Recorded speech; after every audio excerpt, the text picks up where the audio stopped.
Salut tout le monde! Aujourd'hui, à Docement Sommet, une vidéo toute spéciale. Je réponds au défi des 3 items de luxe que Jonathan de la chaîne Joe Explore m'a lancé. Les items de luxe dans un kit sac à dos, c'est quoi ça? En fait, c'est tous les items qu'on ne serait pas obligé d'amener, mais qu'on décide quand même d'amener parce qu'ils nous apportent un réconfort supplémentaire malgré le poids qu'on doit traîner avec ça. Et pour ce faire, j'ai décidé de ne pas prendre mon kit sac à dos normal, mais bien le kit sac à dos que je me suis préparé pour cet été. Je vous le montre à l'instant. C'est un kit que j'ai bâti de façon ultra légère. Donc, c'est un kit très minimaliste et mes items de luxe sont très petits en conséquence.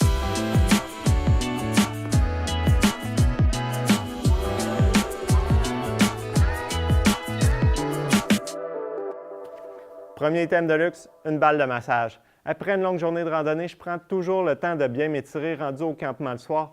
Et la balle de massage, ça permet aussi de rouler les muscles, de défaire les nœuds, de relâcher les tensions et d'être prêt à repartir pour une autre journée de randonnée. C'est pas essentiel, mais depuis que je l'ai traîné pendant toute la durée de l'Appalachian Trail, c'est de quoi que je ne me passerai plus dans mon kit de randonnée.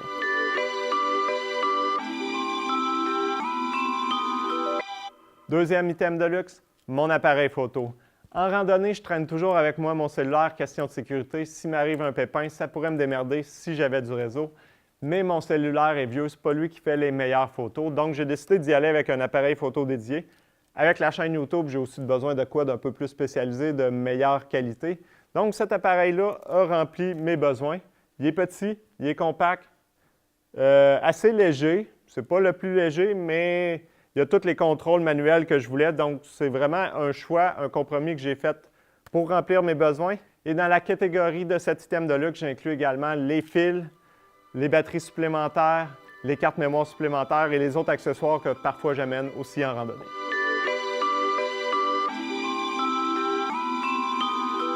Comme mon sac à dos est très minimaliste cette année, j'ai eu de la misère à trouver mon 3e item de luxe. J'ai tout d'abord pensé à la 2e paire de sous-vêtements que j'ai amené, mais on va se le dire, ça, c'est pas vraiment du luxe.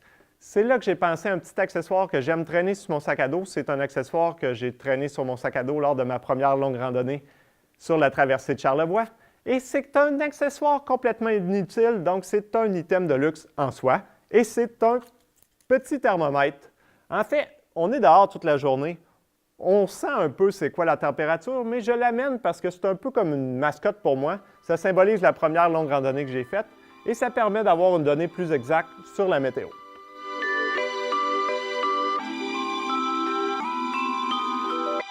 Et voilà, c'était mes 3 items de luxe. C'est maintenant le temps de l'annonce spéciale.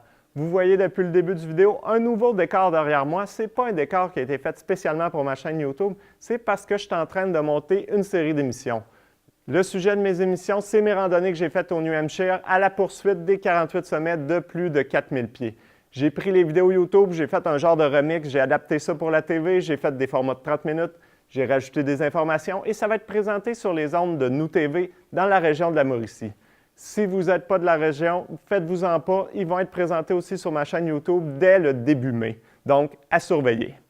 Et d'ici là, je vous invite à aller visionner les vidéos que Jonathan fait sur sa chaîne YouTube. C'est lui qui m'a lancé le défi des 3 items de luxe. Sa chaîne, c'est Joe Explore. Il se promène beaucoup au Québec, il se promène beaucoup aux États-Unis, il fait beaucoup de randonnées. Sa chaîne est un peu complémentaire avec la mienne parce que moi, je me suis beaucoup concentré sur le New Hampshire avec la région des Montagnes Blanches et lui, s'est beaucoup concentré sur l'État de New York avec la région des Adirondacks. Donc, ça fait un contenu complémentaire et je vous invite encore une fois à aller visionner son contenu.